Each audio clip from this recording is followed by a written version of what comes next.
So cool. So I would love to hear your thoughts on how you want to run this call, but I really after listening to your podcast with Samantha, which was awesome, by the way. Thank It you. was so great. And you know, you talked about do better. And for the past few weeks, I've been doing a lot of listening and a lot of reading and watching, and haven't done a whole lot because I don't know what to do. And so when you said that, you know, I don't know, it just occurred to me. It was like, you know, I just got this idea of having a conversation like this to be like a bridge builder and to help, because I know that you're launching this program, this coaching program. And my question was like, well, what does that look like? What would it be like? And so, you know, because I just in all honesty would be really hesitant to just ask a Black woman to be my coach. Yes. You know what I'm saying? Yeah. So that's why I thought this would be a great opportunity to maybe show other white women what it would be like. And to build that bridge to help, you know, promote this type of work among other white women. And because I'm going to out myself in a lot of ways, which makes me really scared. But I check a lot of boxes that, you know, I'm a conservative Christian member of the silent majority. I voted for Trump, but racism is wrong.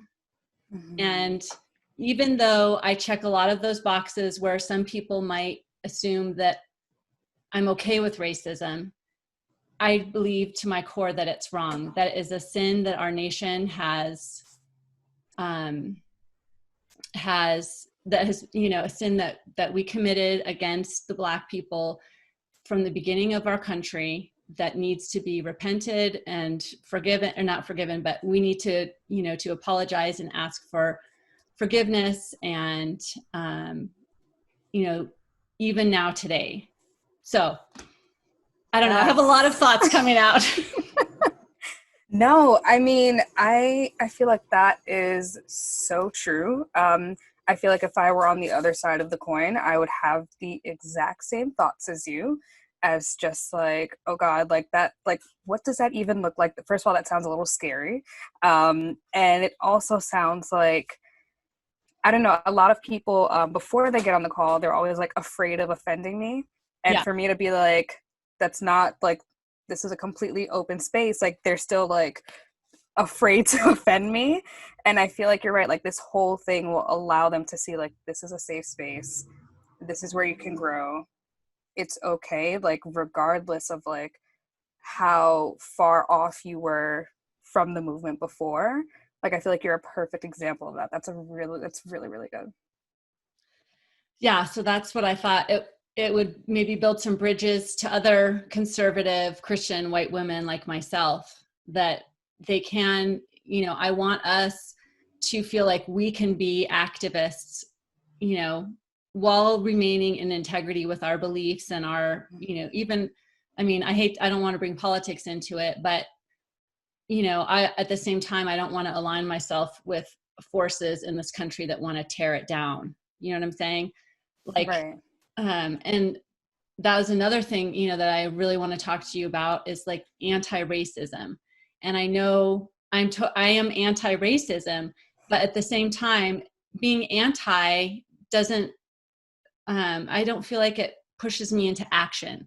It makes me want to just be critical, which is, we have to be critical, but at the same time, what can I be pro? What am I pro? You know what I'm saying? Yes. So if I'm anti-racism, I mean, you know, we've always been like pro diversity or pro, you know, but there's got to be a pro that's as active and puts us into massive action as the anti-racism does, kind of in tearing things down. We have to have a pro to build up, right? Or Yes. you know, I have a lot of thoughts around that. Yeah, exactly. Yeah, you're right. And I feel like that's another thing that could be like off-putting for people who don't really know exactly what it's like. And because it has a very negative connotation. It has a very like fighty connotation. Yeah. So I totally see that. Yeah. Yeah.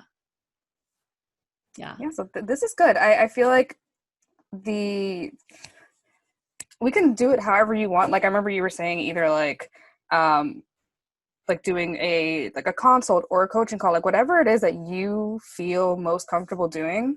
I'm totally down for either. Well, Um I'm really uncomfortable with all of it. So, but I'm okay. I'm living in my discomfort. And I want this to be a tool that you can use to as an example. Do you know what I'm saying? So yes. that you can show to anyone and everyone, you know, that you can coach conservative white women Trump voters. Do you see what I'm saying? Yes. Like, you know, you're not limited to only dealing with liberal white women, you know, that there are those of us, and I know there's a lot. I know, I mean, I don't know, I would love to hear from you what, and your seeing and hearing of things, how the Christian population has been. Because that's, I've been watching that a lot too. And like, you know, the churches that I go to, and I live in a very predominantly white area. And so I've been, you know, watching the churches and like, what are they doing? And Yeah. because I think it's very important for our churches to be on the forefront of this, because, you know, if Jesus were walking the earth today, he would be on the forefront of this, right? Exactly. And so that's been interesting. But yeah, and I would love to encourage, you know, Christian white women to get coaching too and get involved. Yeah, and I love how you brought up the church because I feel like this type of coaching, um, it really just like the the consults that I've had like this last week are like everyone comes in just like, okay, I want to like get coaching so that you can like tell me how to do this thing and like just like take me through the steps. And then like on the consult call, I'm like, yeah, that's great, but let's dive deeper and see what's going on. And Yeah. I feel like it's that same sort of thing, like when you go to church and you like repent and you do all those things, like you're unearthing what's really happening so that you can just like almost be clean, you know, like you know exactly what's going on, you know exactly what's going on in your brain, and you have it like in front of you so that Mm-hmm. you can use that to take like steps forward. Yeah. Yeah. I love that. And I've really been trying to practice that in the past few weeks, of not feeling rushed to like go out and do things or not do things, or, you know, say things without knowing exactly, like just, you know, like you said, settling in and going deep and figuring out where I'm at, which, you know, you probably will unearth that I don't even know where I'm at, but that's why we do this. Yes, exactly. Yeah, this is an amazing start, and I feel like this is very good in what you were saying too, of just like showing people it doesn't just have to be like the liberal white woman who were already like kind of almost there. Like even if you were like on the other side and you just found out about all this stuff last week and you're like shocked about this whole thing, like you can still like go through this journey and help the cause. Like that's Yeah. how I'm like putting it in my head, as like a cause that needs help Mhm. versus like this whole like battle or or like I don't know how everyone else is like thinking about it, but I'm almost seeing it as like a cause that we need to all be on the same side for, so that we can make some changes. And that's really it. Yeah. Yeah. Yeah. So what do you think? Trying to think like, what do you think would be best for you? I really want you to like get something out of it and like feel like really good afterwards. So Yeah. whatever you think would be best for you. Well, I mean, I'm just loving this back and forth, just talking over and at, because I have a lot of questions, and I feel like that I've just been, just a little bit about my history. I went to undergraduate university in Southern California, and I was in the Los Angeles area when Rodney King was killed, and through all that rioting. Mm-hmm. And I was a college student, so I was very open to everything, learning about what was happening. And I grew up in Colorado, and we had one Black person in our high school. Like, we had no culture. And so as soon as I graduated, I was like, I got to go find some culture and learn about what's going on in this world. And so I ended up in Southern California. And then when all of that rioting happened, like right after it was all over and it was safe for white people to go in, I was in South Central LA, like working with Black churches, like helping them clean up the neighborhoods and whatever. But I was exposed, and I was listening and being a part of everything. So I have that as a background, and understanding and knowing a little bit, about what was happening or what's been happening. But, and then I lived in New York, which obviously is very multicultural. But I was in business school, so I wasn't really that involved. And, but then after that, I came back to Colorado, and, I've just kind of been getting married, having kids, doing life, and not paying attention. And so, you hear about things that happen in big cities, but living in flyover country, we don't really, there's always stuff going on in big cities. Yeah.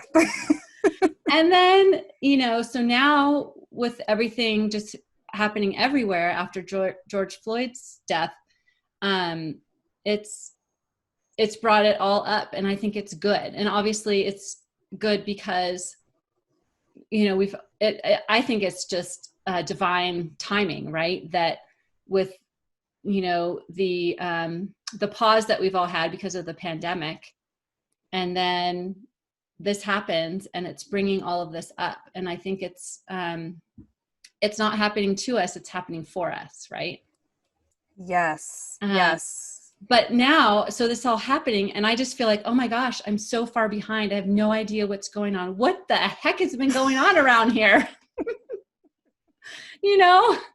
So I feel behind, I feel stupid, I feel uneducated, which I'm not used to feeling, I usually keep up on things, and that's just an issue I've not kept up on. And so, even to the point of, one of the questions I wanted to ask you about is, what is Black Lives Matter? I mean, it sounds like a really stupid question, but I don't even know what it is. Is it, a political party? Is it a political movement? Is it the Black Panthers? What is it? Or is it just, that Black Lives Matter? I can get on board with that. But I'm not sure if I come out with Black Lives Matter, am I aligning myself with some, cause that I don't agree with? Yes, that is I feel like that's the best question, because a lot of people have been like I will see someone post Black Lives Matter, and then under the posts, I'll see people arguing about how oh, you need to dig deeper in that company and blah blah. And I'm like, that's not that's not it. So essentially, what Black Lives Matter is, it's just saying that we matter as well, right? And because this type of police brutality has been going on for a long time, like you mentioned, Rodney King, that was in 92, but I posted something on my Instagram, I think last night, and it had about 20 different faces of people who've been murdered by the police, and it's just been maybe over the last 10 years. And I feel now that we have the age of cell phones, and our cell phone being an actual camera, we can see all these things. So then it got to a point where it was just like, they clearly don't see our lives as valuable since they're willing to end our lives so quickly. And that's what a lot of these cases have been. They've been like either someone not doing something and they're murdered, or someone doing something so small, like right now with George Floyd, something that like one of his last words were, "I can't breathe." But that was the same situation in New York City, like I want to say 4 to 6 years ago with Eric Garner, and he was being arrested for selling loose cigarettes, which if you've ever been in New York, that's a regular thing at the corner store. So, but he was being arrested for that and ended up being murdered before they even put him in the police car.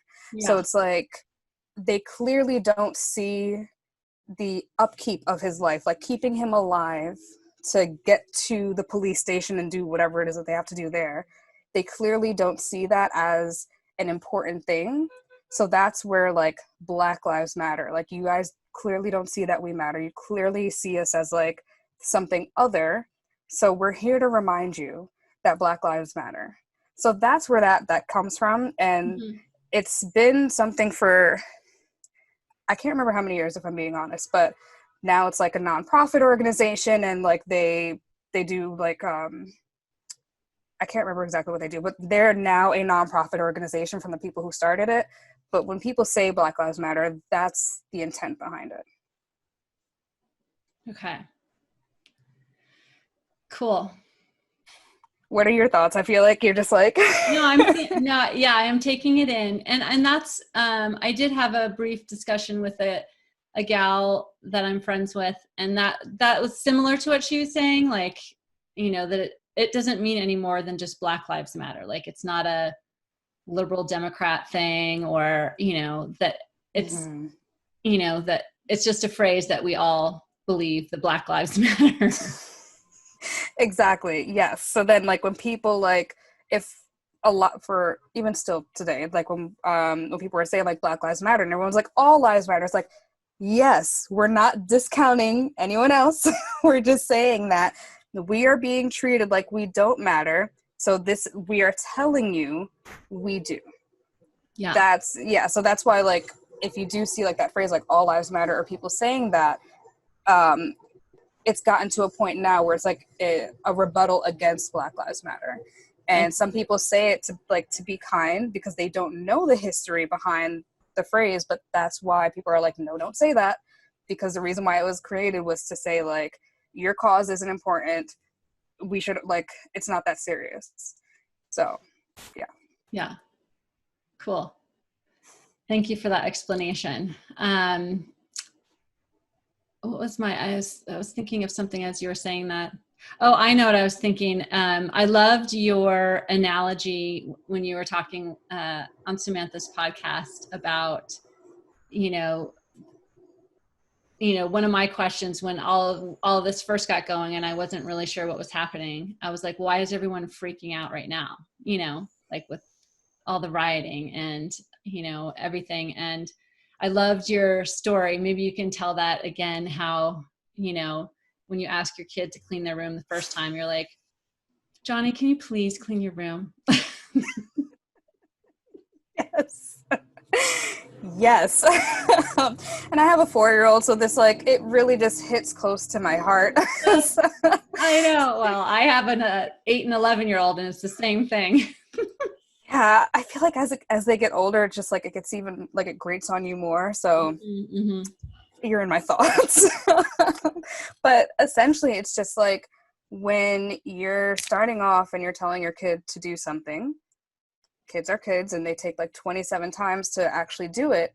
But the first 20 or the first 26, you're trying to remain calm because we're trying to not like be ridiculous. But once we get to the 27th time, it's not, Bella, can you please clean your room? It's like, Bella, I told you, clean your room, please. And you're like, you're exasperated by this point. And that's what's happening right now with all the rioting and the protests and all that's happening. It's like, we've been doing like the peaceful protests. We've been doing, what's his name? Colin Kaepernick. He was just kneeling at the beginning of a football game while they're playing the national anthem. And that was his way of protesting the exact same thing that we're protesting now. And he was, well, he hasn't played a game in God knows how long because he was essentially blacklisted for peacefully protesting. And there were peaceful protests in so many different ways. So now we're like, you guys are still not changing anything. Nothing is being changed. We're tired. So it's like, all right, so we have to just do something crazy so that something can change. So that's like the best way to describe exactly what's going on right now. Yeah. Yeah. So what do you think needs to change? Like, So much. I know it's so much. It is so much because it's like 200 and something years of history, right? Yes. Yeah. There, honestly, like this past like couple of weeks, I've done a lot of reading into like the underlying like things that I assumed would be laws, but they're clearly not laws.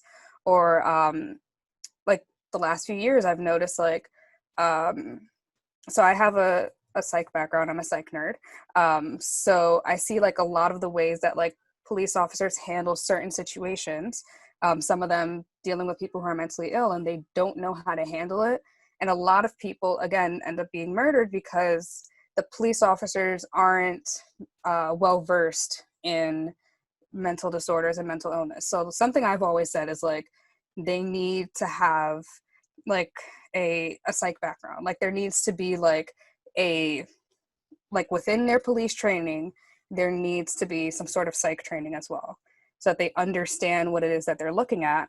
And with all of this that's going on as well, something that came up for me is like a lot of these people are just like, oh, well, the officer feared for their life and blah, blah, which is 125% valid. But then it begs the question of like, why aren't they seeing a therapist weekly? Why aren't they like, why is that not within the program? Because as well as like regular people going through traumatic things, police officers who work 40 hours a week are seeing traumatic things, and they're just going about their lives like nothing. But it should be a part of that entire career. It should be required that you see a therapist or a psychiatrist, however it is that you're feeling, every single week, so that you can like unload a little bit of that. Because like if you see some of these tapes, some of them are very, very scared and nothing is happening. Like they are acting over the top and you can just tell it comes from fear. And it's just like, what is going on? Is he okay? And that's something that just needs to be a part of all of that. And on the flip side as well, there are some videos that you see of police officers like trying to arrest Black people, but they are also so scared that they cannot respond correctly. So then again, like there needs to be mental health in general just needs to be taken more seriously so that they're able to get the help that they need. And on both ends, everyone is so like traumatized and it's just like swept under the rug. So I feel like that's one huge thing that needs to change. Just like another thing that I like found out was how school zoning is. I'm in New York, so school zoning is very, very strict here. But like, for example, if I want my daughter to go to a really good school, as soon as I got pregnant, I lived in the Bronx. And I was just like, okay, cool. The apartments here are cheap. Like, I can do this. This is great. And I literally took one night scrolling through all the schools in the Bronx, and the ratings were so low. And I'm like, okay. So the only way for my daughter to get a decent education is if I live in a different borough. And that's how I'm now in Manhattan. But like, it's nowhere near affordable here. And of course there are other boroughs, but it's the same thing. The poorer neighborhoods have really terrible schools because what pays for the school is property taxes. And if they're barely making any money, there's no way for that school to get anything good. So there needs to be some sort of change around like how schools are being funded so that like the poor Black kids can have a decent education, and just like the people who can afford to live in these like nicer neighborhoods. So those are like the two top things that are in my head, but there's like a bunch of things that need to Yeah. change. Yeah. So what is your stance? How do you feel about the police? Oh, that's a good question. I think that's something that I have a lot of pause with. A lot of the more militant movements that are happening now are very anti-police, and I have police officers in the family. I have a lieutenant that lives across the street that's we're very good friends with, and so I know that there's bad police, bad officers out there. I mean, obviously, but I don't think, I can't get behind someone that says all police are bad. Maybe it's all police training is bad. Maybe but it's not the people. Do you know what I'm saying? Exactly what I was going to say.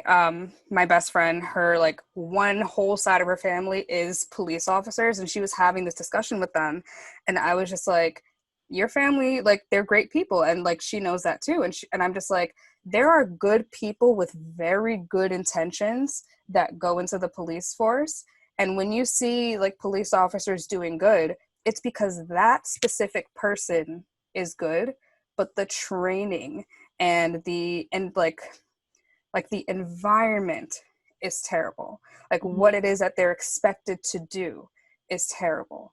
And so when you see like you said, like good police officers that it's because they are a good person.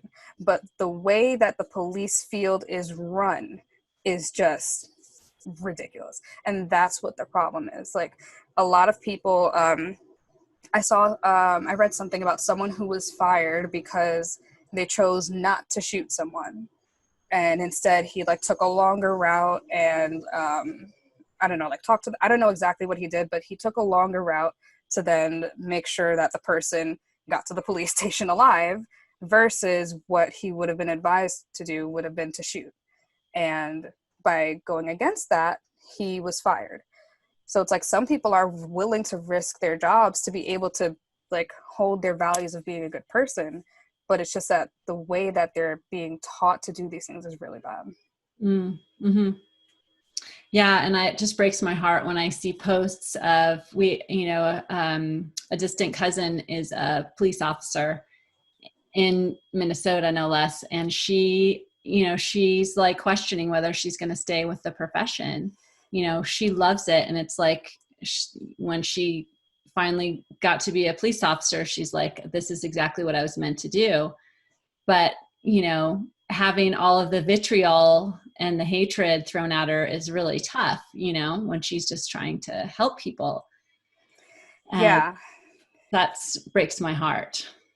yeah, I actually saw a video yesterday of like this woman police officer. She like pulled up to this neighborhood, and she was like, oh, that little girl like looks a little like scared or sad, and she came out of her car, and it was a little Black girl. I think she must have been like 6.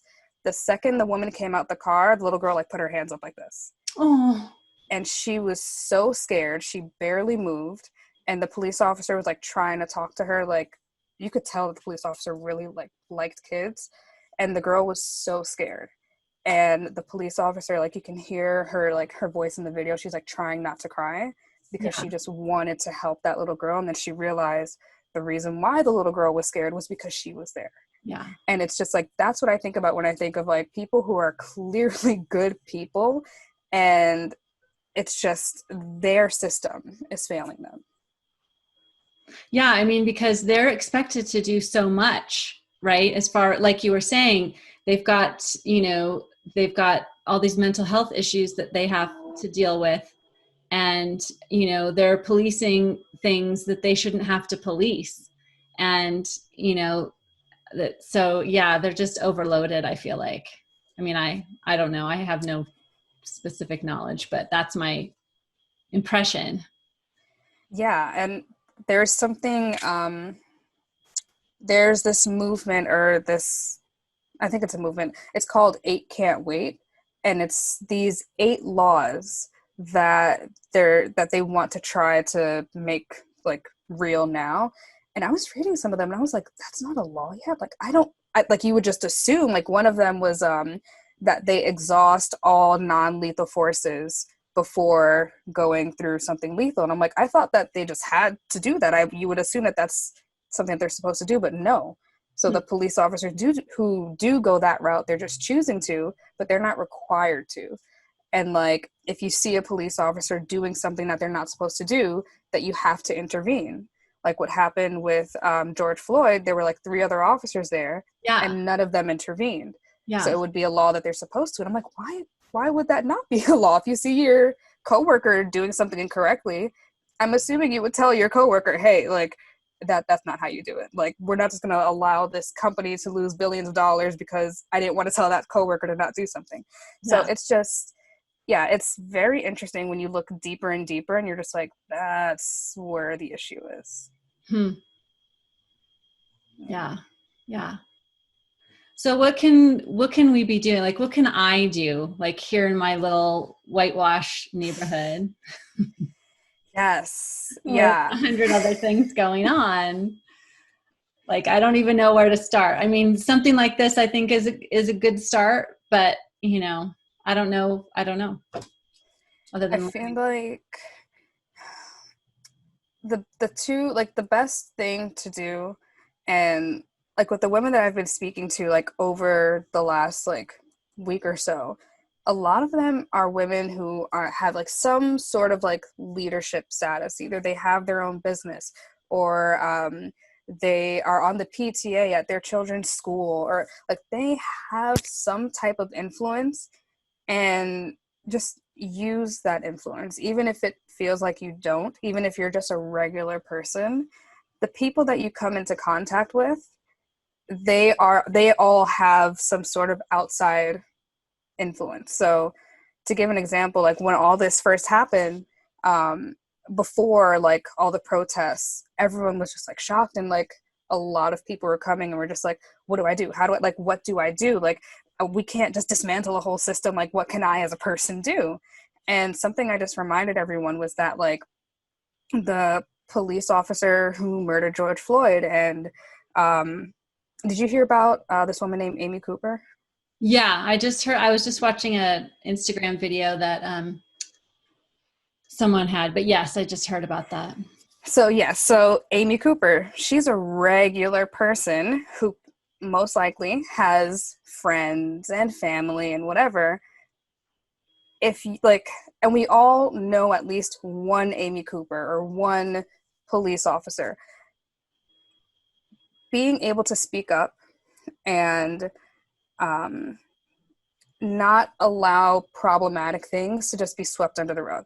And I feel like that's just what we people do naturally. It's just like, well, I mean, I'm a good person. Like, if they're a terrible human, that's their problem. They're going to deal with that later. But what we're seeing now is just that, and it's not even about being a terrible person. Let me just like back up a little bit, because I feel like when we think about like racist, we think of like the extreme. We think of like the KKK, and it's like, it's not even that extreme. It could be someone who like has like underlying prejudices, and it's being able to notice when someone says something and point out that it's wrong, and like challenge that person on that. And how can we even do that with ourselves? Like, I feel like the conversations that I've had with women of color, I'm like, every word I'm like, oh shoot, I don't know if that's going to be the wrong thing to say.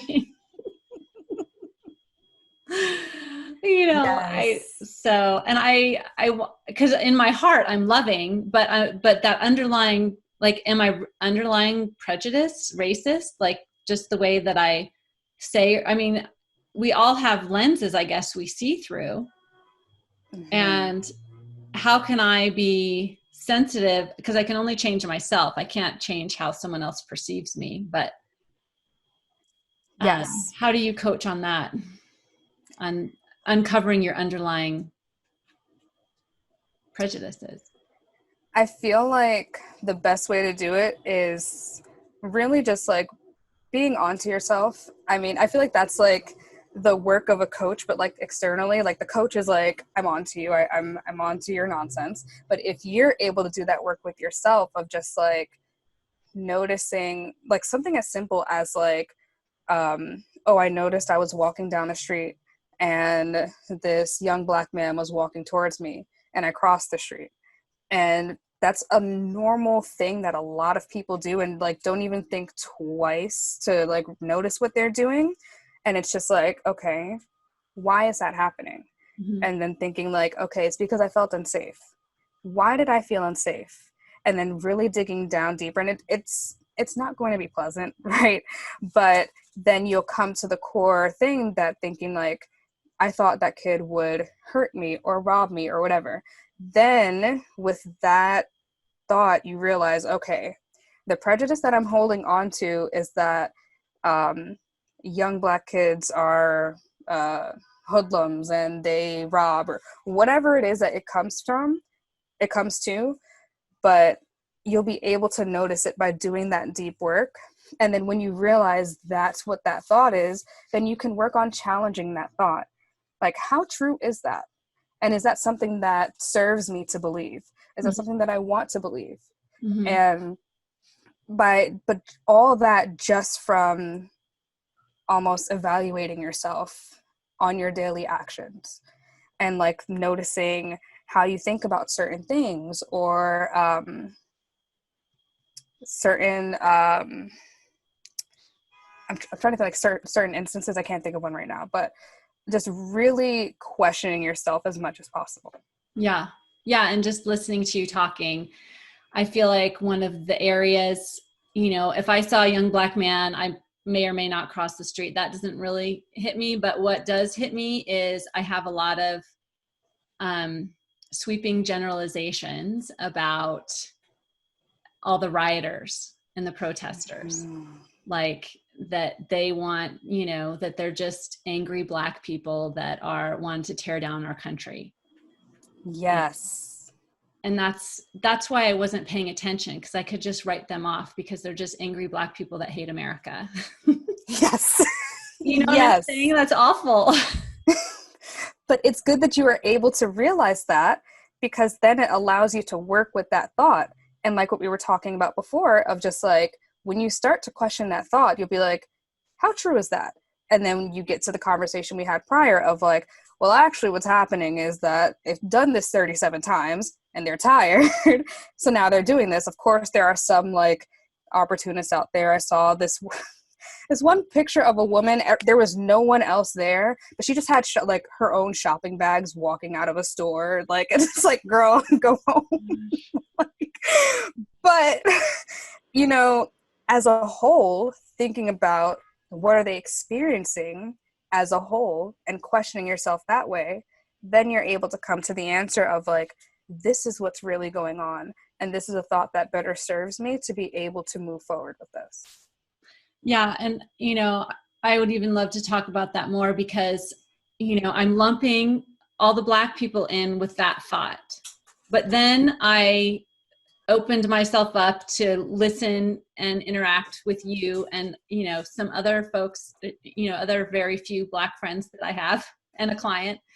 And that's not you. Like, you're not the angry Black person, rummaging and pillaging the nation. So, I really need to change that thought that, obviously there's bad eggs out there that are opportunistic, like you said. Just like, there's bad eggs in the police force, right? So, but there's still a lot that needs to be paid attention to there, because I guess the violence that's happening is a signal that we haven't really been paying attention. The white people haven't been paying attention, right? Right. So, yeah. Yeah, I feel like a way that I was able to really learn about all of this is, it's so weird, but listening to Tupac, which is very out there, but hear me out. He was killed in like, I think like 97 or something, but Yeah. he was around for the Rodney King and all of those things. So, and he's someone who was raised in the hood and like saw all of that firsthand. And my mom is a teacher, and I remember one day she told me, she's not even American, she's Cuban. So one day she was like, "Oh, Alyssa, I'm doing a whole lesson on Tupac." I'm like, "What? You're doing what now?" And she printed out the lyrics to his songs, and they're all poetry. He is like first and foremost a poet. I have like his poetry book here too, but reading his lyrics, you'll be able to understand like the frustration of like what is going on right now, and as well as even watching some of his interviews. Like, it's, since he's talking mainly about the riots from 92, they are very similar to what's going on right now, but it's so eye-opening to see it from someone who's on the inside. And I live in New York, and my parents were middle class, so it's not something I ever like had to witness, but I was able to understand it from seeing it through the lens of someone who did live it. So that's something that's also very helpful. Yeah, that's a great idea. Yeah. Okay, so as far as what I can do, it's having my own self-awareness, like you said, and one of my client who's a woman of color, she's like, all you need to do is talk to your kids. Because the generations before were just kind of not hopeless, but there's a lot of hope for the future. And so I feel like that's really important. I actually had a conversation with my daughter this morning. I invited her to sit here with me while we were talking, just if she wanted to listen, because like I said, we don't have a lot of color in our area, so it's hard for us to connect with women of color to listen, other than on videos and stuff. So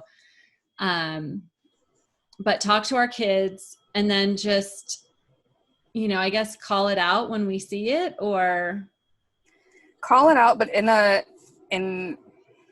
way that stimulates conversation. I Because I feel loved like, what you said on Samantha's, the why. Yeah. yes, yes, always just asking why, and from a very just like calm and just inquisitive way, because that allows people to speak, and it allows people to want to speak, and they don't feel like they're like you're attacking them. I feel like that's just like something I'm hearing a lot. It's like, stop attacking me, and it's like, no one's trying to attack you.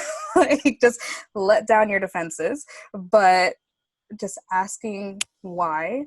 And then also going back to what you were saying about like talking to um, your kids right now are at a perfect age of being introduced to like a bunch of like books and movies that they'll actually understand. And the way that I think about it is like, I remember like a few years ago, there was this huge thing because they had an autistic girl on Sesame Street.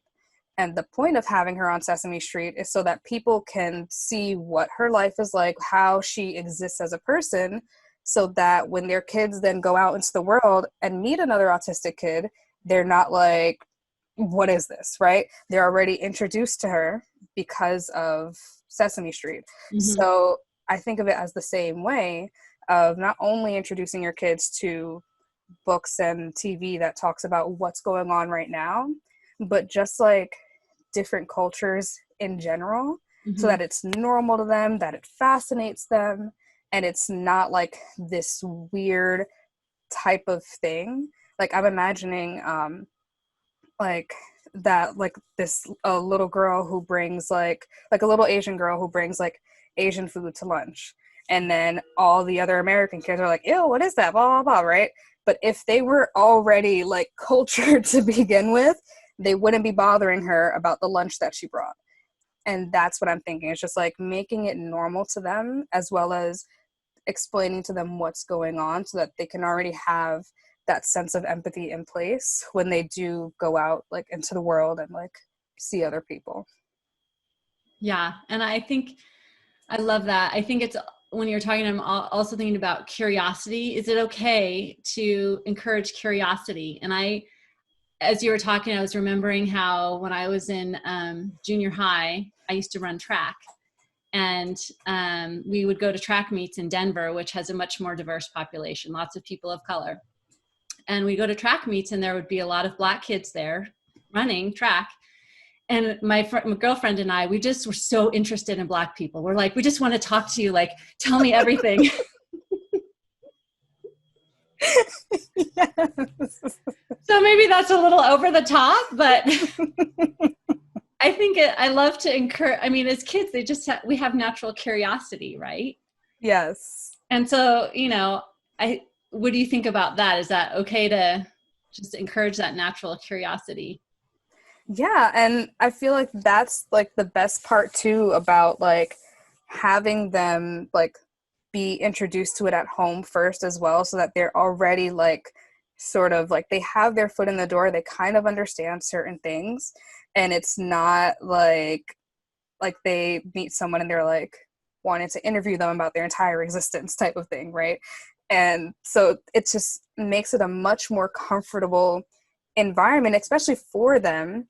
Like, I'm imagining like if it were like not you and your friend but just you, so that you can feel comfortable with like all these other Black kids, and you don't look like them, but you feel comfortable because you kind of already like they're not like foreign people to you. I Yeah. feel like something like that could almost be like being dropped into a different country and it's like, what is happening right now?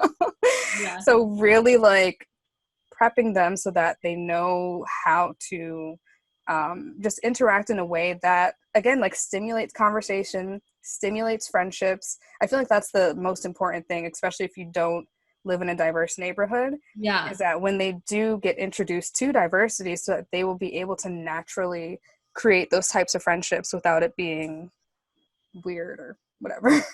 Yeah. That's the other thing. That's the other question I was thinking. I was like, so, how can we interact and build bridges and not, and not act like a weirdo? Yes. So, I was actually thinking about it literally this morning, and the way that I pictured it.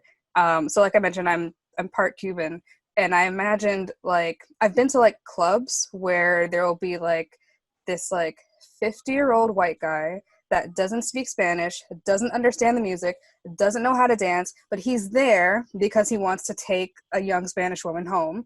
But he doesn't know anything, so he's just awkwardly being there. And that's what I feel like everyone wants to do. They want to awkwardly be at the party, and it's like, you have to at least know how to dance, at least like know something about what's going on, Yeah. versus like just being there for the specific reason of, I want to pick up a Spanish chick.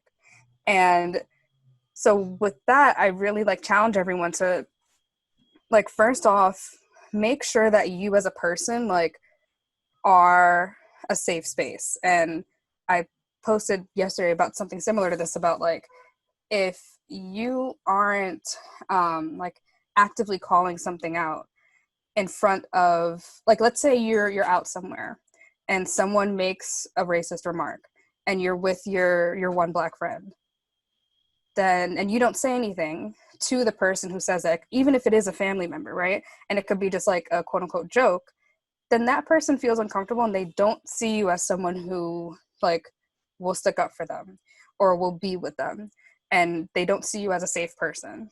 So I always challenge everyone to like do that inner work first, so Mm-hmm. that you can then be with that person. And then the other thing is just learning how to be a little bit more open to new things, Mm-hmm. because like a lot of, like, just in my own experience, like seeing people like find, I don't know, like my culture being weird, and it's just like, this is what it is. Like, and you can come into it with curiosity, but then you can also come into it like, oh, that's what you guys do, that's what you guys eat. It's like, I don't want to invite you back to my house again if you're not open to wanting to see new things. So doing the work of being able to be a good ally, as well as like remembering to be open to new things. Yeah. Yeah. That's good. I love that. So I heard you say a couple of times about feeling safe and knowing that this is a safe space. In Samantha's podcast, you talked about it as in relation to our businesses and how, the people of color need to know that it's a safe space. And I wanted to just hear more about that. Like, what does that mean to you? And other than just acting really weird, how can I make you feel like I'm a safe friend, you know what I'm saying? Or a safe business to do business with? Yes. Yeah. I feel like this is a perfect example because like Samantha's business is a perfect example now that I'm thinking about it, because her group program, there's like 22 people, 23 including her. And like I'm the only Black girl in there. Yeah. And the only reason why I'm perfectly fine with that is because I know that Samantha is not the type of person to let like a racist bigot into her program just to take money, just to like have some money in her pocket. So Yeah. I'm just like, okay, I can be myself. I can be whatever. Like, it's fine. And that's another thing too that I'm gonna just like quickly touch on. That's another thing that I mean when I mean like being safe. It's like, can I be my full self around you without you thinking some type of way about me? Something that I spoke about with another business owner the other day, she was like, oh, I'm a copywriter, and I'm hearing a lot now that there's a lot of language that I shouldn't be using when writing copy for my clients. And I was like, oh, what are you talking about? And she was like, oh, like I can't say, hey sis, or like yes queen, or like things like that, right? And I explained to her like the reason why it's not okay to use that type of copy is because that's like, it's called African American Vernacular English, and that's I described it as like a dialect, right? And if I were to come into a space of like a bunch of businesswomen and I would be speaking that way, I would be looked down upon because it makes me like, people take it as me being uneducated.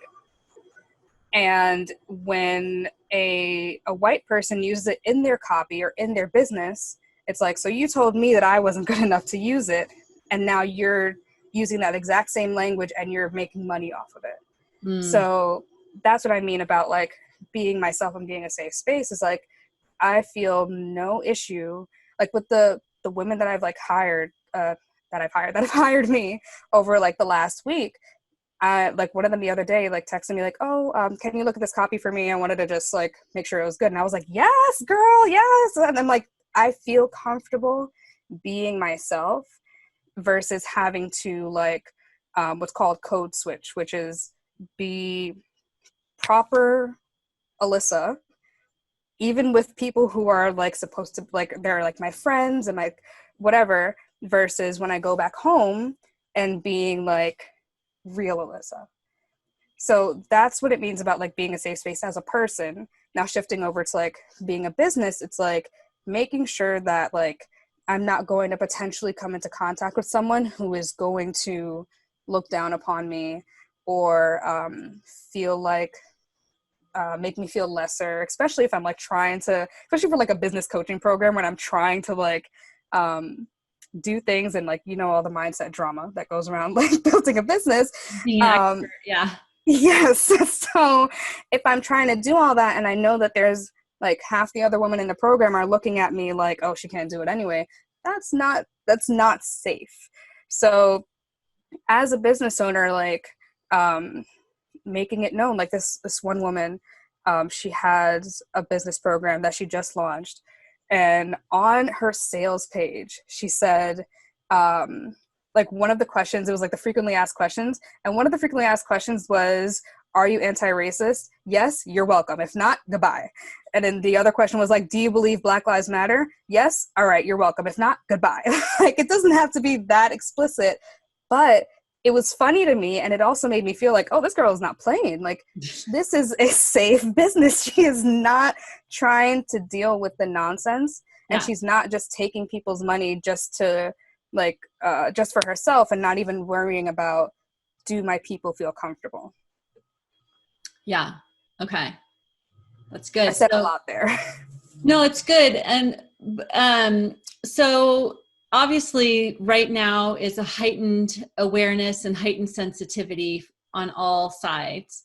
And so, it makes me think, so what should I be doing, you know, or what can I be doing that would be not acting like a weirdo, but also, acknowledging what's going on. Like, with my, I have a woman of color that's a client of mine. And we had our first call since all this happened this last week. And, I was like, I didn't want to just be weird and say, oh my God, I'm so sorry for everything we've ever done, but I just didn't quite know how to broach the subject and make her feel safe and not, not be all this, white tears or whatever, but just let her know that I'm supporting um, people of color and that I do believe Black Lives Matter. I mean, what's the right way to approach that without being a weirdo? I guess is my question. Yes. So two things are coming up for me. One is this one client I have, I've spoken to him twice since all this happened. And at the end of every single call, he's like, I just want to check in with you. Are you okay? How are you doing? Mm-hmm. And like, for me, I'm like, the first time he did it, I'm like, I wanted to just cry. I'm like, oh my God, like you see me for who I am and you understand like what I might be going on underneath. Yeah. And I feel like that's the key thing, is understanding that there may be things that are happening right now versus like other clients, they may not be having things happen because they may not, like, they're just not involved in all of this, but showing me that you see me. And what I'm seeing a lot is like people are saying like I hear you, I see you, I'm listening, and it's like, I get that, but actually tell me that you are listening. Like, what are you listening to? What do you see? Do you understand that the reason why I'm so upset is because I have a Black son and because I'm imagining what his life will be like growing up? Or are you just seeing this as like this one death that the African American community is just upset over? Like, how deep do you understand what's going on? Mm-hmm. And on the flip side is like, do you understand your place in all this? Do you understand what it is that you can be doing to make all this more than just a momentary thing, right? And I feel like there's a way to go about it where it's not like, hey, look at me, I just like got this new book, oh my God. Like there's a way to go about it. But I feel like as leaders, something that we all do is we teach.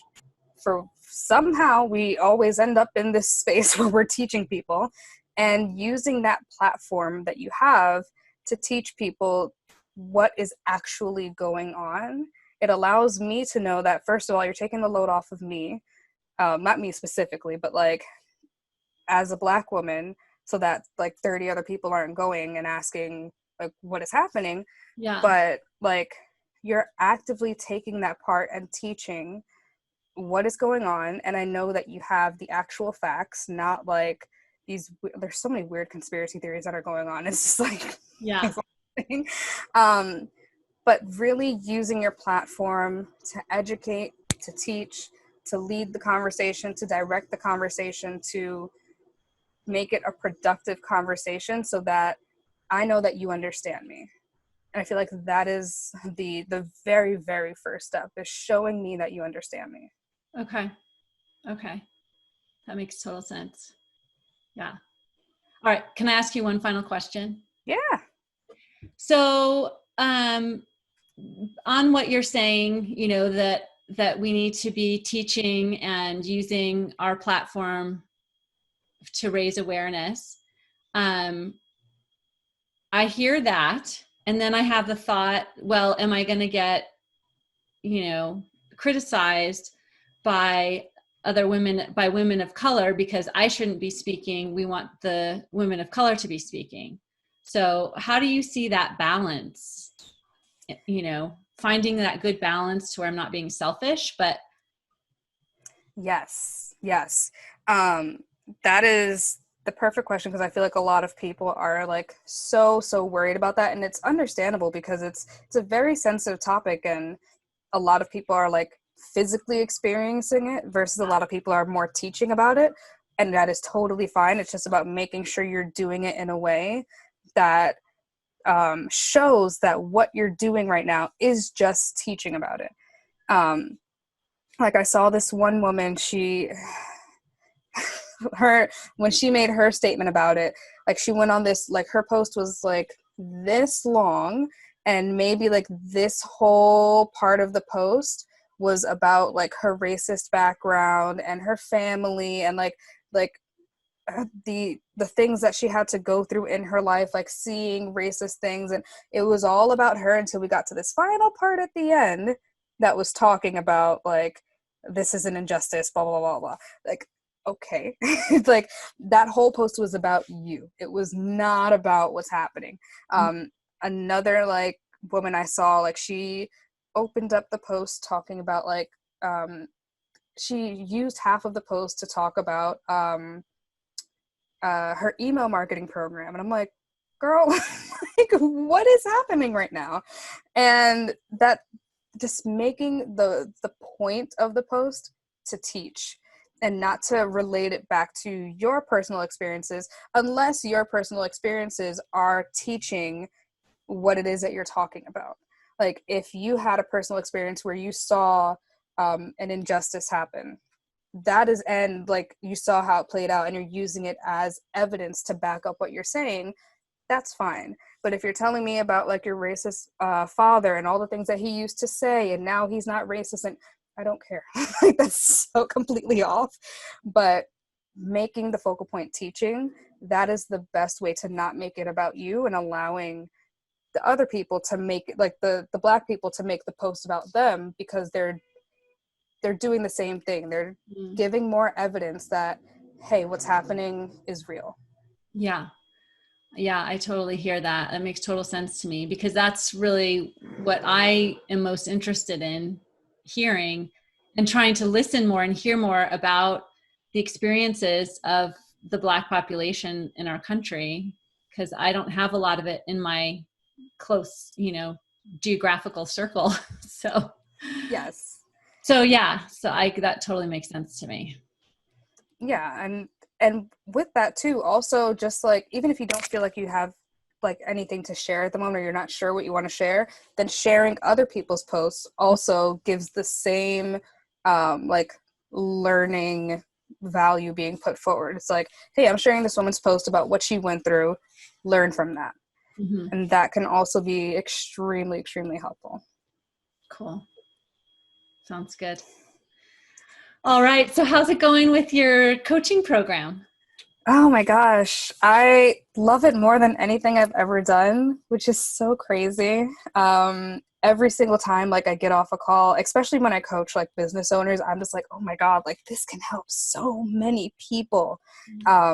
Because with me coaching them on how to navigate all this and how to like be anti-racist. I'm like actively anti-racist. That's what I want to say. To be actively anti-racist, they're putting that as a structure in their business, and then that allows the floodgates to open in terms of like other Black women being involved in their businesses and having a safe space in their business, versus what's happened up until now is like a lot of Black people have had to create their own space because of so many other spaces not being safe. So I'm just like seeing this amazing trickle down effect, and it's just like warming my whole heart. Like I really love it. And now what I'm like starting to do is I'm like in the works of creating a group program, because I see like a lot of people want to like do this with their friends, and I'm like, okay, sure, we'll do that. Like the more people I help, that's all that matters. So yeah, that's what's going on there. It's really exciting. That's awesome. I'm so happy for you. Thank You're you. doing great work, and it's just, you know, it's awesome to see you just, you know, just carry this mantle so beautifully and so gracefully. Cause it wasn't like something you had thought about and planned about. Like, it just was like, here you go. What are you going to do with this? That's literally what happened. And I'm just like, I realized like a lot of people were just like, oh, what you're saying is so helpful. I'm like, oh, okay, sure. And like a lot of people are like, are you going to make this your niche now? Like, are you going to do this? And I was like, I guess so. I guess this like, this is what I'm going to do. And I've owned it. And I'm just like, I am so glad that this is what I'm doing. This is just clearly meant to be what I was supposed to be doing. Yeah. And I just can't wait to see like I said, like the trickle down effect that will happen just from like coaching one person and how that will just help so many other people. Yeah. Yeah. Well, I just love that you had the just the courage to step forward. Because in situations, I mean, I know when everything was happening and I didn't even have a platform like you do, but you have the opportunity to just shrink away and stay in the cave. Right. But I mean, I don't know how it was, inwardly, but outwardly you're like, nope, give me that torch. I'm ready. Inwardly, I was so scared. It was like a mixture of just fear and anger that just like made it so that I could do it. But the first woman who like on Facebook that I decided like, I'm gonna challenge her thoughts. I'm gonna challenge what it is that she's saying, like the racist thing that she's saying. I was trembling. I do not like confrontation at all. I mean, you can ask anyone that knows me. I hate confrontation. So I was like sitting there holding my phone, trembling, and all I said was like, I just asked a why question, and that was it. I was still trembling. Even after like I sent it, my body was still trembling, and I was just like, oh my God, I did it. And I was just like, no, I'd like, that was hard as hell for me. I need to teach everyone else how to do this. Like, this is so important to just like dismantle this racist society just one person at a time and one conversation at a time. Yeah, well, I think you're so great at it because you have such a calming, confident, just presence that's like, she's in control, but I don't have to be scared of her, which is probably a really racist thing to say. But it's so normal, especially with what's going on. Yeah, I'm becoming aware. But no, the calming part, I think, is what really struck me when I heard you, when I've, watched your videos and heard you on Samantha's podcast. Is like, I feel safe with her, like the safety thing, it goes both ways. Right. Yes. And so that's why I was really excited to talk to you, and just because you are a really easy person to talk to. So you're just a perfect coach that way. So thank you. I'm really glad we had this conversation, especially just like what you were telling me about yourself. I'm like, oh, this is good. Like, this is a really great way to just like, I don't know, for you and other people that are like you to see the other side in like the most like chill way possible. It's really, really good. I'm glad that we had this conversation and did this. This is so good. Me too. I was scared crapless because I was like, I had the idea, and it's one of those ideas that I'm sure you've had a lot over the past few weeks, but I was like, it wouldn't let me go. Like, it haunted me. I'm like, oh crap. That means I got to send Alyssa a text. And then I was like, oh no, I'm so scared. I'm going to look like a total idiot. But it doesn't matter. Like, I have to build this bridge, Yes. You said we have to do better. And I agree 100%. And I've got to do something better. And so let's try, even though, I could probably get a lot of, I don't know, who cares? Even with like what I'm doing, I have that exact same thought, just to like be totally like upfront and honest with you. Since I am half Hispanic, I've always felt like I'm not fully Black. I'm not completely, well, I am fully Black, but I'm not fully African American. So I'm just like, oh my God, like my cousins are going to be texting me, my family members are going to be like, what the hell are you doing? Like, you don't know anything. And none of that has happened. And even if it does happen, I still have my own experiences that are completely valid. and what I'm bringing to the table is completely valid. And it's the same thing on your end too. Like, you being able to like do this and put this platform up and like talk about all this is completely valid, whether you feel like you're meant to be in this conversation or not. And just like fighting through that and just being like, okay, whatever other people say, that's not important. What's more important is the cause. Like that, it's so hard to get through that, but I'm so glad that you did that, and I'm so glad that I did that, because look at where we are now. This is amazing. Yeah. Well, you're awesome. I just love you. Thank you. I've loved this. This is so good. Yes. All right.